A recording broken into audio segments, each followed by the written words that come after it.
नमः शिवाय। हर हर महादेव। प्रिय मित्रों, आप सभी का स्वागत है आपके अपने चैनल शिवराम कथाएं में। जया एकादशी की व्रत कथा। हरे कृष्णा। जय श्री हरि नारायण। ओम नमो नारायणा। आप सभी श्रद्धालु जनों, माताओं बहनों को माघ मास के शुक्ल पक्ष की पावन जया एकादशी की हार्दिक और मंगलमय शुभकामनाएं। कहा जाता है कि इस दिव्य एकादशी के दिन सच्चे मन से भगवान श्री विष्णु का स्मरण करने से जन्म जन्म के दुख कष्ट दूर हो जाते हैं, भयकारी बाधाएं दूर हो जाती है और आत्मा को नई शांति प्राप्त होती है। जिनके जीवन में अभाव है उन्हें राह मिलती है, जिनके मन में पीड़ा है उन्हें सुकून मिलता है और जिनकी आंखों में अधूरे स्वप्न है उन पर प्रभु श्री हरि की करुणा अमृत बनकर बरसती है। माघ जया एकादशी का व्रत केवल उपवास नहीं है, ये प्रभु के चरणों में पूर्ण समर्पण का पर्व है। कहा जाता है कि इस दिन श्रद्धा से कथा सुनने या पढ़ने मात्र से भगवान श्री विष्णु स्वयं भक्त की रक्षा का वचन देते हैं, उसके जीवन में सुख शांति और मंगल का दीप जला देते हैं। तो आइए प्रेम श्रद्धा और विश्वास के साथ आज की इस पावन जया एकादशी की दिव्य कथा का श्रवण करें और अपने हृदय में प्रभु की करुणा की ज्योति प्रज्वलित करें। जय श्री हरि नारायण। जय माता एकादशी। बहुत प्राचीन समय की बात है। स्वर्ग लोक में इंद्रदेव की भव्य सभा सजी हुई थी। नंदन वन में उत्सव का दिन था। चारों ओर पुष्पों की वर्षा हो रही थी। देवताओं के मुख पर आनंद था और अप्सराएं अपनी कला का प्रदर्शन कर रही थी। उसी सभा में एक दिव्य गंधर्व था। नाम था माल्यवान। स्वर में मधुरता, रूप में आकर्षण और हृदय में प्रेम की तरल धारा। उसी सभा में एक अप्सरा थी, पुष्पवती। सौंदर्य ऐसा मानो वसंत ऋतु ने स्वयं रूप धारण कर लिया हो। जब पुष्पवती नृत्य कर रही थी तब माल्यवान की दृष्टि उससे हट नहीं पा रही थी। उसका मन प्रेम में डूब गया। वो मर्यादा भूल बैठा। संगीत की लय बिगड़ गई। सभा की गंभीरता भंग हो गई। देव उत्सव में जब अनुशासन टूटता है तो उसका प्रभाव केवल वहां नहीं रुकता है, वो कर्म बनकर भविष्य रचता है। इंद्रदेव ये सब देख रहे थे। देवों की सभा में अनुचित आचरण उन्हें स्वीकार नहीं था। उनका मुख कठोर हो गया। क्रोध से उन्होंने कहा, मर्यादा का उल्लंघन करने वालों को अपने कर्म का फल भोगना ही पड़ता है। और उसी क्षण उन्होंने माल्यवान और पुष्पवती को स्वर्ग से निष्कासित कर दिया और श्राप दिया कि वे पृथ्वी पर प्रेत पिशाच योनि में जन्म लेंगे और घोर पीड़ा सहेंगे। एक क्षण पहले जो दिव्य संगीत था अब मौन था। एक क्षण पहले जो स्वर्ग का आनंद था अब पतन की पीड़ा थी। और अगले ही पल दोनों पृथ्वी पर हिमालय की निर्जन बर्फीली घाटियों में भयावह प्रेत योनि में भटक रहे थे। जहाँ पहले फूलों की सुगंध थी वहाँ अब ठंडी हवा की चुभन थी। जहाँ पहले मधुर स्वर थे वहाँ अब अकेलेपन की चीख थी। भूख प्यास, पश्चाताप और अंतहीन पीड़ा। प्रेम जो कभी आनंद था अब पीड़ा में बदल चुका था। पर हर अंधकार की एक सीमा होती है। हर श्राप के भीतर भी एक मार्ग छिपा होता है और वही मार्ग अब जया एकादशी की ओर खुलने वाला था। और कथा की धारा यहीं से आगे बहती है, उसी करुणा की ओर, उसी प्रभु की ओर। हिमालय की ऊंची चोटियों पर उस समय केवल बर्फ, हवा और सन्नाटा था। दूर दूर तक कोई मानव बस्ती नहीं थी, कोई आश्रय नहीं था। केवल शीतल हवाओं की गूंज और अंधकार में भटकती दो आत्माएं, माल्यवान और पुष्पवती, जो कभी स्वर्ग के आंगन में मधुर संगीत और सौंदर्य की प्रतिमूर्ति थे, आज उसी प्रेम के साथ प्रेत योनि में घोर पीड़ा सह रहे थे। उनके शरीर अब दिव्य नहीं रहे थे। भूख जलाती थी, प्यास गला सुखा देती थी और ठंडी हवा हड्डियां तक चुभ जाती थी। कई बार वे एक दूसरे को देखकर रो पड़ते। पुष्पवती कांपते स्वर में कहती, क्या यही हमारे प्रेम का अंत है? और माल्यवान सिर झुकाकर उत्तर देता, हमने मर्यादा भंग की है, अब यही कर्म का फल है। दिन बीतते गए, महीने बीतते गए, वर्षों तक वे उसी निर्जन पर्वतों में भटकते रहे। कभी किसी गुफा में शरण लेते, कभी खुले आकाश के नीचे रात बिताते, कभी वे स्वर्ग के दिन याद करते।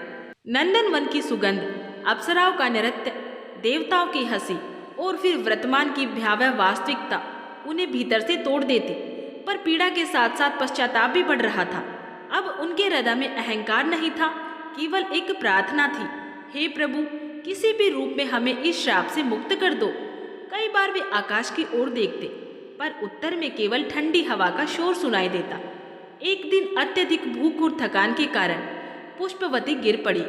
माल्यवान उसे संभालते हुए बोला, हम अब और नहीं सह सकते हैं, कोई तो उपाय होगा। उसी क्षण जैसे प्रकृति ने उनकी बात सुन ली हो, दूर नीचे घाटी में एक छोटा सा मंदिर दिखाई दिया। बर्फ के बीच जलता हुआ एक दीपक और उसके पास खड़ा एक तुलसी वृक्ष। वो दृश्य उनके लिए किसी स्वप्न से कम नहीं था। धीरे धीरे वे घाटी की ओर बढ़े। कदम लड़खड़ा रहे थे, पर मन में एक नई आशा जाग उठी थी। मंदिर के समीप पहुंचते ही उन्होंने देखा कि भगवान श्री विष्णु की शांत मूर्ति, दीपक की लौ, धूप की सुगंध और एक घंटी जो हवा से हल्के हल्के बज रही थी। उसी क्षण माल्यवान के मुख से अनायास निकल पड़ा, नारायण। उसे स्वयं नहीं पता था कि ये शब्द कैसे निकल गया, पर जैसे ही नाम लिया गया, दोनों के भीतर एक अद्भुत शांति उतर आई। वर्षों बाद उनके मन ने पहली बार सुकून की सांस ली थी। वे मंदिर के पास बैठ गए। ना उनके पास भोजन था, ना जल, पर उस स्थान पर बैठते ही भूख प्यास का तीव्र प्रभाव कम हो गया। रात उतरने लगी। आकाश में तारे टिमटिमा रहे थे। शीतल हवा बह रही थी। मंदिर का दीपक जल रहा था। उन्हें ये भी ज्ञात नहीं था कि आज कौन सी तिथि है, पर वो माघ मास के शुक्ल पक्ष की एकादशी थी, जया एकादशी। रात गहराती गई। वे दोनों मंदिर के सामने बैठे रहे, कभी भगवान की मूर्ति को देखते, कभी दीपक की लौ को देखते। नींद आंखों पर आती, पर भय के कारण वे जागे रहे। इस प्रकार अनजाने में ही उनका रात्रि जागरण हो गया। ना उन्होंने संकल्प लिया, ना व्रत का नियम जाना, पर प्रभु का नाम लिया, प्रभु के सामने बैठे और प्रभु का स्मरण करते रहे। यही सबसे बड़ा व्रत बन गया। धीरे धीरे रात अपने अंतिम पहर में पहुंचने लगी। हिमालय की घाटी में हल्का उजाला फैलने लगा, पर मंदिर के सामने बैठे उन दो शापित आत्माओं के लिए अब कुछ और घटने वाला था। कुछ ऐसा जो उनके जीवन ही नहीं, पूरे लोगों की कथा में अमर होने वाला था। रात्रि अब अपने अंतिम पहर में प्रवेश कर चुकी थी। हिमालय की चोटी में हल्का उजाला फैलने लगा था। ठंडी हवा में अब पहले जैसी क्रूरता नहीं थी, उसमें एक कोमलता घुल गई थी। मंदिर का दीपक अभी भी जल रहा था, मानो वो पूरी रात किसी महान आगमन की प्रतीक्षा कर रहा था। माल्यवान और पुष्पवती उसी दीपक की लौ को निहार रहे थे। वर्षों से उनकी आंखों में केवल भय, पीड़ा और पश्चाताप था, पर आज पहली बार उनके भीतर एक नई अनुभूति जन्म ले रही थी, आशा की अनुभूति। उन्होंने कुछ नहीं मांगा, फिर भी उन्हें लग रहा था कि जैसे कोई अदृश्य शक्ति उनके समीप आ चुकी हो। अचानक मंदिर का आकाश दिव्य प्रकाश से भर गया। चारों ओर सुगंध फैल गई। पुष्प जो हिमालय की बर्फ में भी नहीं खिलते, वायु में प्रकट होकर बरसने लगे। शंखनाद गूंजा। उस तेजस्वी प्रकाश के मध्य भगवान श्री विष्णु स्वयं प्रकट हुए। शांत मुख, करुणामय दृष्टि, पीतांबर और हाथों में शंख, चक्र, गदा और पद्म। माल्यवान और पुष्पवती भय और श्रद्धा से कांप उठे। उन्होंने भूमि पर गिरकर प्रणाम किया। उनके मुख से शब्द नहीं निकल रहे थे, केवल अश्रुधारा बह रही थी। वे समझ गए, जिनका नाम उन्होंने अनजाने में लिया था, वही प्रभु स्वयं सामने खड़े हैं। भगवान श्री विष्णु ने मधुर स्वर में कहा, उठो, भय मत करो। उनकी वाणी ऐसी थी जैसे शीतल जल किसी जले हुए मन पर गिर जाए। दोनों उठकर हाथ जोड़कर खड़े हो गए। प्रभु ने आगे कहा, तुम दोनों ने इस पावन जया एकादशी की रात्रि में मेरा नाम लिया, मेरे सामने जागरण किया और मेरे निकट समय बिताया। तुम नहीं जानते थे कि ये व्रत है, फिर भी तुम्हारा ये अनजाना स्मरण मेरे लिए संपूर्ण व्रत से भी अधिक प्रिय है। माल्यवान ने कांपते स्वर में कहा, हे प्रभु, हमने अपने अहंकार और मर्यादा भंग के कारण शाप पाया। हम अपने कर्मों से नहीं बच सकते, पर आज आपकी शरण में आए हैं। यदि आप कृपा करें तो हमें इस प्रेत योनि से मुक्त कर दे। पुष्पवती ने रोते हुए कहा, हे करुणा सागर, हमने स्वर्ग का सुख देखा और अब नरक जैसी पीड़ा भी देखी। अब केवल आपकी शरण ही हमारा अंतिम सहारा है। भगवान श्री विष्णु की आंखों में करुणा और गहरी हो गई। उन्होंने कहा, तुम्हारा पश्चाताप सच्चा है, और जिस रात्रि तुमने अनजाने में ही मेरा स्मरण किया वो जया एकादशी थी। इस एकादशी का व्रत प्रेत, पिशाच और भयकारी योनियों से मुक्ति देने वाला है, इसीलिए आज से तुम इस श्राप से मुक्त होते हो। ये कहते ही प्रभु ने अपने शंख से दिव्य जल छिड़का। उसी क्षण दोनों के भयावह प्रेत रूप बदलने लगे। वे फिर से अपने दिव्य गंधर्व और अप्सरा रूप में प्रकट हो गए। उनका तेज पहले से भी अधिक उज्जवल था। उनके मुख पर शांति थी, आंखों में कृतज्ञता थी और हृदय प्रभु के प्रेम से भर गया था। माल्यवान और पपुष्पति ने फिर प्रभु के चरणों में सिर रखा। भगवान श्री विष्णु ने कहा, अब स्वर्ग लौट जाओ और ये स्मरण रखना, जो भी मनुष्य श्रद्धा से जया एकादशी का व्रत करेगा वो भी अपने सभी पापों और भयकारी बाधाओं से मुक्त होगा। इतना कहकर भगवान श्री विष्णु अंतर्धान हो गए, पर उनका प्रकाश, उनकी सुगंध और उनकी करुणा उस घाटी में अभी भी बह रही थी। सूर्य उदय हो चुका था। हिमालय की बर्फ पर सुनहरी किरणें चमक रही थी। अब वही घाटी जो पीड़ा का स्थान थी, आनंद की भूमि बन चुकी थी। माल्यवान और पुष्पवती ने अंतिम बार उस मंदिर की ओर देखा, हाथ जोड़ के प्रणाम किया और आकाश की ओर उड़ चले, वापस स्वर्ग की ओर, वापस अपने वास्तविक लोक की ओर। और उधर स्वर्ग लोक में भी इस अद्भुत घटना की गूंज पहुंच चुकी थी और कथा अब पुनः स्वर्ग की ओर लौट रही है, जहां इंद्रदेव स्वयं पश्चाताप और आनंद के भाव से प्रतीक्षा कर रहे हैं। स्वर्ग लोक का आकाश आज कुछ अलग ही उज्जवल था। नंदन वन में फिर से फूलों की वर्षा होने लगी थी। देवताओं के मुख पर आनंद लौट आया था, पर इस आनंद के पीछे एक गहरा भाव भी था, पश्चाताप का। इंद्रदेव अपने सिंहासन पर बैठे थे, पर उनका मन स्थिर नहीं था। उन्हें याद आ रहा था वो दिन जब उन्होंने क्रोध में आकर माल्यवान और पुष्पवती को श्राप दिया था। उन्हें लग रहा था न्याय अवश्य था, पर करुणा भी उतनी ही आवश्यक थी। और तभी आकाश में दिव्य प्रकाश प्रकट हुआ। गंधर्वों का मधुर संगीत गूंजने लगा। देवताओं ने ऊपर देखा और उनके मुख पर विस्मय फैल गया। वही माल्यवान और पुष्पवती अब पहले से भी अधिक तेजस्वी रूप में स्वर्ग में प्रवेश कर रहे थे। उनके शरीर से दिव्य प्रकाश निकल रहा था, मानो प्रभु श्री विष्णु की कृपा स्वयं उनके साथ चल रही हो। इंद्रदेव तुरंत अपने सिंहासन से उठ खड़े हुए। उन्होंने आगे बढ़कर दोनों का स्वागत किया। उनके नेत्रों में अब क्रोध नहीं था, केवल करुणा थी। उन्होंने कहा, तुम दोनों ने अपने कर्म का फल भोगा और अब प्रभु श्री विष्णु की कृपा से शाप मुक्त होके लौटे हो। आज स्वर्ग लोक पुनः पूर्ण हो गया है। माल्यवान और पुष्पवती ने इंद्रदेव के चरणों में प्रणाम किया। माल्यवान ने विनम्रता स्वर में कहा, देवराज, आपके श्राप ने हमें पीड़ा दी, पर उसी पीड़ा ने हमें प्रभु की शरण तक पहुंचाया है। इसीलिए आज हम ना शिकायत रखते हैं और ना ही दुख, केवल कृतज्ञता है। इंद्रदेव की आंखें भर आई। उन्होंने कहा, आज मैं भी एक सत्य समझ गया हूँ। दंड कर्म सुधारने के लिए होता है, पर मुक्ति केवल प्रभु की करुणा से मिलती है। स्वर्ग लोक में उत्सव आरंभ हो गया। देवताओं ने शंखनाद किया, अप्सराओं ने नृत्य किया और गंधर्वों ने संगीत छेड़ा। पर इस बार ये केवल उत्सव नहीं था, ये जया एकादशी की महिमा का उत्सव था। उसी सभा में नारद मुनि भी उपस्थित थे। उन्होंने ये संपूर्ण घटना देखी और मुस्कुराए। उन्होंने वीणा के तार छेड़े और मधुर स्वर में कहा, आज जया एकादशी की शक्ति संपूर्ण लोकों में प्रसिद्ध होगी। जो भी इस दिन प्रभु श्री विष्णु का स्मरण करेगा वो भय, पाप और प्रेत बाधा से मुक्त होगा। देवताओं ने श्रद्धा से सिर झुकाया। इंद्रदेव ने घोषणा की कि आज से पृथ्वी लोक में भी जया एकादशी व्रत का प्रचार होगा। मनुष्य इस व्रत से अपने जन्म जन्म के दोषों से मुक्त होंगे। नारद मुनि ने तुरंत ये संकल्प लिया कि वे पृथ्वी पर जाकर ऋषियों और मानवों को इस दिव्य व्रत की कथा सुनाएंगे, ताकि हर पीड़ित हृदय को आशा मिल सके। और यहीं से ये कथा स्वर्ग से उतरकर पृथ्वी की ओर बहने लगी, जहाँ मानव अपने दुख, प्रसन्न और अभाव लेकर जी रहे थे, और जहाँ अब जया एकादशी की कथा उनके जीवन में प्रकाश बनने वाली थी। और कथा अब मानव लोक में प्रवेश कर रही है, जहाँ इस दिव्य व्रत का संदेश फैलने वाला है। पृथ्वी लोक में जीवन अपनी गति से चल रहा था।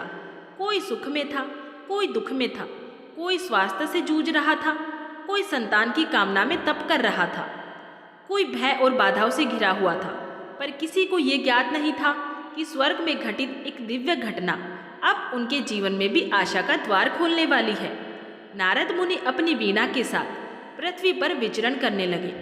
जहाँ भी वे जाते, लोग श्रद्धा से उनके चरणों में बैठ जाते। उनकी वाणी में दिव्य आकर्षण था। वे कहते, मैं आज एक ऐसी एकादशी की कथा लाया हूँ जो पिशाच योनि से भी मुक्ति देती है, जो जन्म जन्मांतर के पापों को भस्म कर देती है और जो हारे हुए मन में भी फिर से विश्वास जगा देती है। लोग विस्मय से सुनते। नारद मुनि फिर विस्तार से माल्यवान और पुष्पवती की कथा सुनाते। स्वर्ग का उत्सव, मर्यादा भंग शाप, हिमालय की पीड़ा, विष्णु मंदिर, अनजाने में नाम स्मरण, जया एकादशी की रात्रि और प्रभु श्री विष्णु की करुणा, हर शब्द सुनकर श्रोताओं की आंखें भर आती। उसी सभा में एक स्त्री भी बैठी थी। उसकी आंखों में वर्षों का दर्द था। उसकी गोद सूनी थी। वो मंदिर भटक चुकी थी। व्रत उपवास कर चुकी थी, पर संतान का सुख नहीं मिला था। आज नारद मुनि की कथा सुनते सुनते उसका हृदय कांप उठा। उसे लगा जैसे ये कथा उसी के लिए कही जा रही है। सभा समाप्त होने पर वो स्त्री नारद मुनि के पास पहुंची। हाथ जोड़ के बोली, महर्षि, यदि जया एकादशी का व्रत प्रेत योनि से भी मुक्ति दे सकता है, तो क्या ये एक माँ की सोनी गोद भी भर सकता है? नारद मुनि ने करुणा से उसकी ओर देखा और बोले, वत्से, प्रभु श्री विष्णु की करुणा अनंत है। जो सच्चे हृदय से जया एकादशी का व्रत करेगा, उसकी मनोकामना अवश्य पूर्ण होगी। पर याद रखना, ये व्रत केवल पाने का नहीं, प्रभु में पूर्ण समर्पण का है। उस स्त्री की आंखों में आशा की चमक उठी। उसने उसी क्षण संकल्प लिया, मैं इस बार माघ मास के शुक्ल पक्ष की जया एकादशी का व्रत पूरी श्रद्धा से करूंगी। दिन आने लगा। वो स्त्री मन, वचन और कर्म से व्रत की तैयारियां करने लगी। घर की सफाई, मंदिर की सजावट, तुलसी में जल अर्पण, दीपों की व्यवस्था, सब कुछ प्रेम से होने लगा। पति भी उसका साथ देने लगा। घर में जैसे पहले से ही शुभ ऊर्जा भरने लगी। और फिर वो पावन दिन आ पहुंचा, माघ शुक्ल एकादशी। भोर में उसने स्नान किया, स्वच्छ वस्त्र धारण किए, भगवान श्री विष्णु के सामने बैठकर व्रत का संकल्प लिया। उसके शब्द सरल थे, पर भाव गहरे थे। हे प्रभु, मेरी गोद आपके चरणों में है। यदि आपकी इच्छा हो तो मुझे मातृत्व का आशीर्वाद दीजिए। दिन भर वो प्रभु का स्मरण करती रही। भूख लगी पर मन डगमगाया नहीं। शाम को मंदिर में दीप जलाया, कथा सुनी और रात्रि जागरण के लिए बैठ गई। आंखों में थकान थी, पर हृदय में विश्वास की लौ जल रही थी। रात गहराने लगी। दीपक की लो कांप रही थी, पर बुझ नहीं रही थी। स्त्री उसी लो में प्रभु का रूप देखने लगी और तभी उसे अनुभव हुआ जैसे किसी ने उसके सिर पर स्नेह से हाथ रखा हो।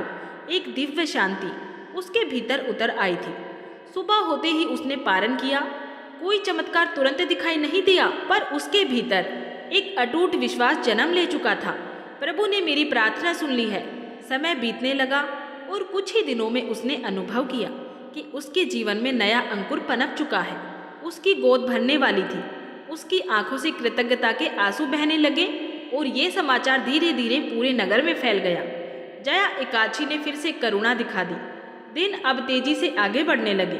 उस स्त्री का घर, जो कभी उदासी और प्रतीक्षा से भरा रहता था, अब नई उमंग से जगमगा उठा था। वो हर सुबह उठकर तुलसी में जल अर्पित करती, भगवान श्री विष्णु के सामने दीपक जलाती और अपने भीतर पल रहे उस नन्हे जीवन के लिए प्रभु को धन्यवाद करती। उसके शब्द सरल थे, पर उनमें गहरी श्रद्धा थी। हे नारायण, ये प्रसाद आपका है, इसकी रक्षा भी आपको ही करनी है। पति भी हर दिन पहले से अधिक विश्वास से भरा दिखाई देता। वो कहता, अब हमारे घर में केवल संतान नहीं आने वाली है, हमारे घर में प्रभु की कृपा स्थायी रूप से निवास करने वाली है। दोनों के मन में अब भय नहीं था, केवल कृतज्ञता थी। समय पूर्ण हुआ। जिस दिन बालक ने जन्म लिया, घर में ऐसा लगा मानो दीपावली स्वयं उतर आई हो। आंगन में दीपों की पंक्ति सजी, मंगल गीत गूंजे और मंदिर की घंटियां बजने लगी। उस क्षण स्त्री ने बालक को गोद में लेकर आंखें बंद कर ली। वर्षों की प्रतीक्षा, पीड़ा और प्रार्थनाएं सब एक ही आंसू में बह निकली। ये आंसू दुख के नहीं, पूर्णता के थे। समाचार फैलते ही नगर के लोग दर्शन के लिए आने लगे। कोई कहता, ये जया एकादशी की कृपा है, कोई कहता ये नारायण का प्रसाद है। स्त्री मुस्कुराकर बस इतना कहती, ये सब प्रभु की लीला है। वो बालक धीरे धीरे बड़ा होने लगा। उसमें अजीब सी शांति थी। जब भी मंदिर की घंटी बजती वो अपने छोटे हाथ जोड़ लेता। जब भी कथा होती वो ध्यान से सुनता। लोग कहते इस बालक में कोई दिव्य संस्कार है, और स्त्री ये सुनकर प्रभु के चरणों में मन ही मन प्रणाम कर लेती। एक दिन नारद मुनि पुनः उस नगर में आए। उन्होंने बालक को देखा, स्त्री को आशीर्वाद दिया और कहा, वत्से, तुमने सच्चे भाव से जया एकादशी का व्रत किया। इसका फल केवल संतान नहीं बल्कि कुल उद्धार भी है। तुम्हारा ये पुत्र आगे चलकर अनेक लोगों को प्रभु की ओर मोड़ेगा। स्त्री ने विनम्रता से सिर झुका दिया। उसके भीतर अब कोई इच्छा शेष नहीं थी। उसने जो मांगा था वो पा चुकी थी। अब वो केवल एक ही प्रार्थना करती, हे नारायण, मुझे जीवन भर आपका नाम स्मरण करने की शक्ति देना। उधर जया एकादशी की कथा अब केवल एक कथा नहीं रही। गांव गांव नगर नगर में लोग इस व्रत को करने लगे। जो रोगों से पीड़ित थे उन्हें आशा मिली, जो भय और बाधाओं से घिरे थे उन्हें शांति मिली, जिनकी गोद सूनी थी उन्हें मातृत्व का वरदान मिला। हर ओर एक ही बात गूंजने लगी, जया एकादशी केवल व्रत नहीं है, प्रभु की करुणा का द्वार है। और ये करुणा अब समय के साथ और भी गहरी होती जा रही थी, क्योंकि जब एक कथा सच्चे हृदय से सुनी जाती है तो वो युगों तक जीवित रहती है। और कथा अब अपने अंतिम संदेश की ओर बढ़ रही है, जहाँ हृदय से हृदय जुड़ने वाला है। समय अपनी गति से आगे बढ़ता गया। वो स्त्री अब केवल एक माँ नहीं थी, वो विश्वास की जीवित प्रतिमा बन चुकी थी। उसके घर का दीपक केवल प्रकाश नहीं देता था, वो आशा जलाता था। जो भी दुखी मन लेके उसके पास आता वो उसे प्रेम से बैठाती, जल देती और कहती, कभी मेरी आंखों में भी यही पीड़ा थी, पर जया एकादशी ने मेरी राह बदल ली। लोग उसके पास बैठकर अपनी व्यथा सुनाते और कहते, जीवन में बाधाएं समाप्त नहीं हो रही है। कोई कहता मन में डर रहता है, कोई कहता गोद सूनी है। वो सबको केवल एक ही बात कहती, प्रभु देर कर सकते हैं पर अंधेर कभी नहीं करते हैं। जब समय आएगा करुणा स्वयं द्वार खटखटाएगी। धीरे धीरे उसके स्वर नगर की सीमाओं से बाहर फैलने लगे। दूर दूर से लोग जया एकादशी का व्रत करने आने लगे। मंदिरों में कथा होने लगी। दीपक की लौ के साथ भगवान श्री विष्णु का नाम हर घर में गूंजने लगा। जो इस व्रत को श्रद्धा से करता उनके जीवन में परिवर्तन दिखने लगा। किसी को भय से मुक्ति मिली, किसी को रोग से आराम, किसी को मन की शांति, किसी को संतान का वरदान। और वही स्वर्ग लोक में भी देवता ये सब देख रहे थे। इंद्रदेव ने कहा, देखो, जिस घटना से ये व्रत प्रकट हुआ आज वही कितने हृदयों का उद्धार कर रहा है। नारद मुनि मुस्कुराए और बोले, जहाँ प्रभु का नाम है वहाँ करुणा स्वयं बहती है। उधर वो बालक अब युवा हो चुका था। उसके मन में भी वही विश्वास था जो उसने अपनी माँ की आंखों में देखा था। वो भी लोगों को भगवान श्री विष्णु की कथा सुनाने लगा। जया एकादशी पर विशाल आयोजन करता, मंदिरों में दीपक जलवाता और हर दुखी हृदय को यही आश्वासन देता, जो सच्चे मन से प्रभु को पुकारेगा वो कभी खाली हाथ नहीं लौटेगा। माँ अपने पुत्र को ये सब करते देखती और अपनी आंखों में संतोष भर आता। वो मन ही मन प्रभु से कहती, हे नारायण, आपने जो बीज मेरे हृदय में बोया था आज वो वृक्ष बन गया है।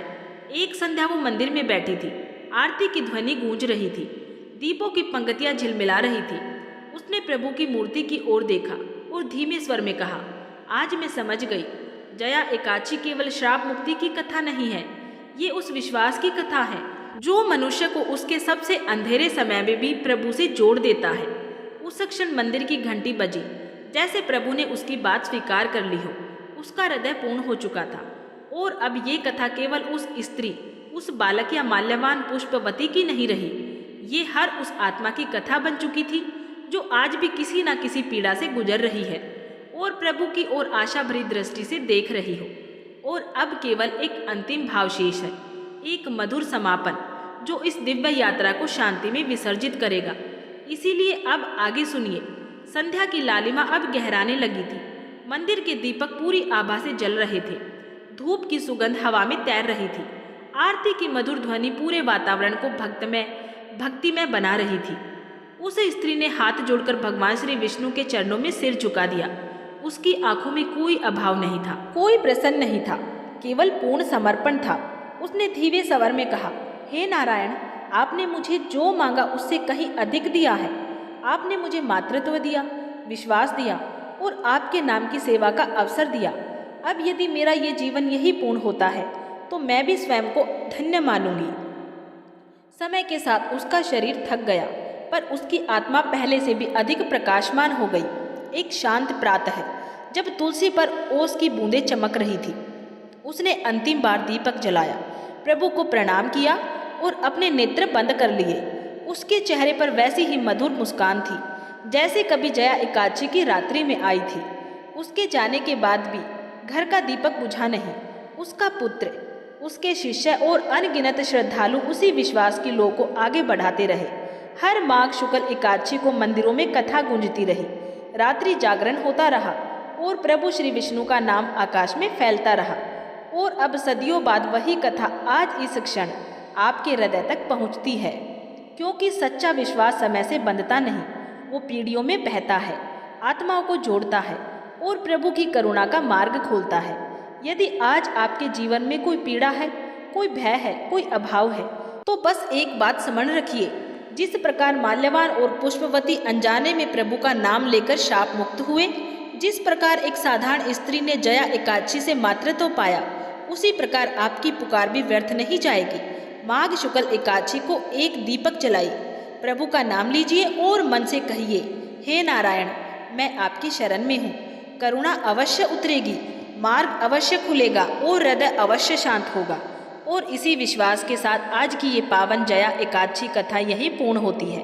भगवान श्री विष्णु आपके जीवन को सुख, शांति, संतोष और मंगल से भर दे और आपके हृदय में भक्ति की लौ सदा जलती रहे। तो प्रेम से बोलिए, जय एकादशी माता की जय, श्री हरि विष्णु भगवान की, समस्त देवी देवताओं की जय। प्रिय मित्रों, माताओं, बहनों, अब मैं आपको सुनाने जा रही हूँ जया एकादशी की वो दिव्य कथा, जिसे सुनने मात्र से जन्म जन्मांतर के पाप नष्ट हो जाते हैं और जिसके व्रत से मनुष्य को वैकुंठ की प्राप्ति होती है। आज की ये कथा है पाप से पुण्य तक की यात्रा, अंधकार से प्रकाश की ओर और एक पतित आत्मा के उद्धार की महागाथा। बहुत प्राचीन समय की बात है। वो सतयुग का स्वर्णिम काल था।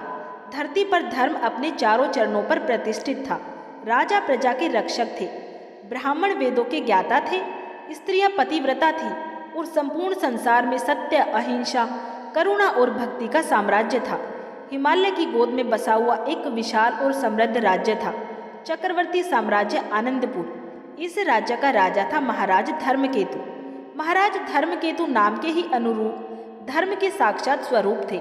वे प्रातः ब्रह्म मुहूर्त में उठते, स्नान करके भगवान श्री विष्णु की पूजा करते और उसके बाद राज्य कार्य में प्रवृत्त होते। उनकी पत्नी थी महारानी सुमेधा। वे अत्यंत पतिव्रता, दयालु और धर्मनिष्ठ थी। राजा रानी को एक पुत्र था, राजकुमार चंद्रकेतु। चंद्रकेतु रूपवान, बुद्धिमान और वीर था, परंतु उसका मन भोग विलास की ओर अधिक झुकता था। राजा कई बार उसे समझाते, पुत्र, राज सिंहासन केवल सुख भोगने के लिए नहीं होता है, बल्कि सेवा और धर्म पालन के लिए होता है। परंतु युवा रक्त, मित्रों की संगति और राजसी वैभव ने चंद्रकेतु को धीरे धीरे पथ भ्रष्ट कर दिया था। चंद्रकेतु को शिकार, मदिरापान, नृत्यांगनाओं का संग और जुए का अत्यधिक शौक था। राजमहल में आए दिन उत्सव, नृत्य और मदिरा की नदियां बहती। धीरे धीरे वो प्रजा के दुखों से उदासीन हो गया। एक दिन एक वृद्ध ब्राह्मण दरबार में आया और बोला, राजकुमार, तुम्हारे राज्य के पश्चिमी भाग में अकाल पड़ा है, लोग भूख से मर रहे हैं। राजकुमार, चंद्रकेतु ने उपेक्षा से कहा, राज्य में कर वसूली ठीक से नहीं हुई होगी, पहले राजकोष बढ़ाओ, फिर सहायता करेंगे। ब्राह्मण आहत और निराश होकर लौट गया। ये वही क्षण था जब उसके पुण्यों का अक्षय प्रारंभ हुआ था। कालचक्र घूमता रहा। एक दिन राजा धर्मकेतु का देहांत हो गया। राजकुमार चंद्रकेतु राजा बन गया। राज्याभिषेक के समय सभी ने मंगल कामना की, परंतु भीतर ही भीतर लोग भयभीत थे। नया राजा पहले से भी अधिक भोगी और क्रूर हो गया। उसने कर बढ़ा दिया, दान बंद कर दिए और मंदिरों का अनुदान रोक दिया। धीरे धीरे राज्य में सूखा पड़ा, महामारी फैली, लूटपाट बढ़ी और शत्रु राज्य आक्रमण करने लगे। कुछ ही वर्षों में आनंदपुर वैभवहीन हो गया। राजा को भी भयानक रोग हो गया, एक ऐसा असाध्य रोग जिससे राजा का शरीर गलने लगा। शरीर पर फोड़े हो गए और पीड़ा असहनीय हो गई थी।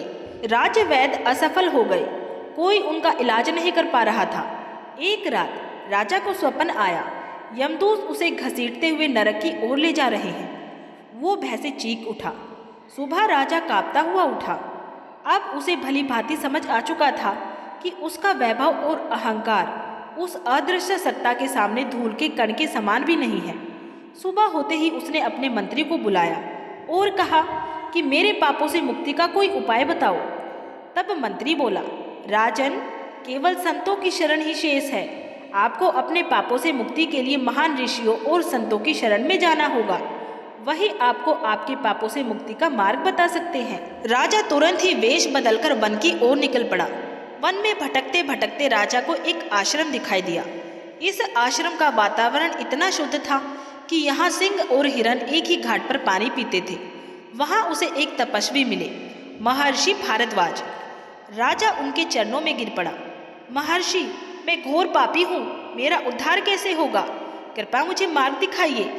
महर्षि ने ध्यान लगाया और फिर बोले, राजन, तुमने अपने अनेक जन्मों के पुण्य नष्ट कर दिए हैं, परंतु एक व्रत ऐसा है जो पर्वत समान पापों को भी भस्म कर देता है, जया एकादशी का व्रत। महर्षि बोले, माघ मास के शुक्ल पक्ष की एकादशी को जया एकादशी कहते हैं। इस दिन भगवान श्री विष्णु स्वयं पापों का नाश करते हैं। ये व्रत राक्षस, पिशाच, प्रेत योनि से भी मुक्ति कर देता है। राजा ने पूछा, हे गुरुदेव, क्या किसी का उदाहरण है? कृपया मुझे विस्तार से बताइए। महर्षि बोले, हाँ राजन, मैं तुम्हें एक अत्यंत ही पवित्र प्राचीन कथा सुनाता हूँ। प्राचीन काल में एक भयानक असुर था, मल्यवान। उसने देवताओं को पराजित करके स्वर्ग छीन लिया था। देवता ब्रह्मा जी के पास गए। ब्रह्मा जी उन्हें विष्णु लोक ले गए। भगवान श्री विष्णु योग निद्रा में थे, परंतु तभी उनकी नाभि से एक दिव्य कन्या उत्पन्न हुई। उस कन्या ने मल्यवान से युद्ध करके उसे भस्म कर दिया। तब भगवान श्री विष्णु ने कहा, तुम जया नाम से प्रसिद्ध होगी। जो तुम्हारे दिन उपवास करेगा वो विजयी होगा। राजा चंद्रकेतु ने वही प्रण लिया कि मैं जया एकादशी का व्रत करूंगा। वो अपने नगर वापस लौटा। उसने मदिरा छोड़ी, हिंसा छोड़ी और दान प्रारंभ किया। उसने नगर वासियों से कहा, आज से ये महल, ये धन और ये भंडार अब मेरे नहीं हैं। उसने अपने मंत्री को आदेश दिया कि तिजोरियां खोल दी जाए। एकादशी से एक दिन पूर्व 10वीं तिथि से ही उपवास के नियम आरंभ कर दिए गए। रात भर भजन किया। एकादशी को निर्जला व्रत रखा। व्रत के दिन राजा को तीव्र प्यास लगी। माया ने रूप बदलकर सुंदर स्त्री बनके कहा, राजन, केवल एक घूंट पानी पी लो। राजा कांप उठा और फिर बोला, हे नारायण, मेरी रक्षा करो। वो मूर्छित होकर जमीन पे गिर पड़ा। तभी आकाश से पुष्प वर्षा हुई और रात्रि में भगवान श्री विष्णु प्रकट हुए और उन्होंने कहा, वत्स, मैं तुम्हारी भक्ति और एकादशी के व्रत से प्रसन्न हूँ। राजा रो पड़ा और भर्राती हुई आवाज में कहने लगा, प्रभु, मुझे क्षमा कर दीजिए। तब भगवान श्री विष्णु बोले, राजन, जया एकादशी के व्रत के प्रभाव से तुम्हारे पाप नष्ट हुए। राजा का रोग समाप्त हो गया। राजा ने धर्म पूर्वक शासन किया। राज्य में अकाल समाप्त हुआ और राज्य समृद्ध हुआ। राजा ने जीवन भर जया एकादशी का व्रत किया और अंत समय में उसे वैकुंठ लोक की प्राप्ति हुई। जो भी मनुष्य श्रद्धा से जया एकादशी व्रत करता है, ये कथा सुनता है और विष्णु भगवान का नाम जपता है, उसके सारे पाप नष्ट होते हैं, दरिद्रता मिटती है और सारी मनोकामनाएं पूर्ण होती है। तो प्रेम से बोलिए, जय एकादशी माता की जय, श्री हरि विष्णु भगवान की जय हो, समस्त देवी देवताओं की। उम्मीद है प्रिय श्रोताओं, आप सभी को ये कथा पसंद आई होगी। अगर आप सभी को भगवान श्री हरि विष्णु और जया एकादशी माता की ये कथा जरा सी भी पसंद आई है तो इस वीडियो को लाइक जरूर करें और ऐसे ही अपने सनातन धर्म से जुड़ी व्रत कथाएं, आध्यात्मिक जानकारियाँ प्राप्त करने के लिए हमारे चैनल शिव राम कथाएं को सब्सक्राइब जरूर कर लें।